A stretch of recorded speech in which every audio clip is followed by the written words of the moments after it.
Hey, what's up, everybody? All called out to this toilet. Seems to be leaking from the backside, from the tank side. I'm almost willing to bet that it's gonna be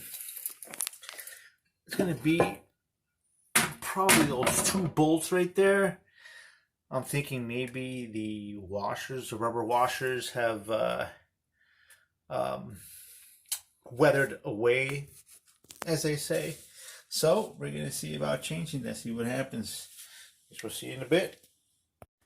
All right, so here we're back again.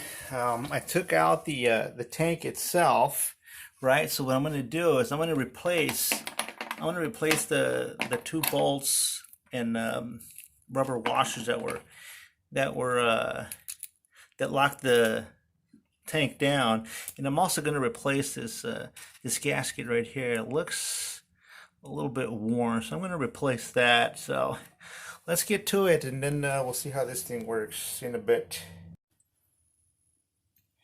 And there we go. So we basically replaced those two bolts that hold the tank to the base itself. Replaced the gasket that, you know, in the middle of the toilet. Flush it a few times. Make sure it's not leaking. Everything seems to be okay. All right. And we're going to call that done. See you next time.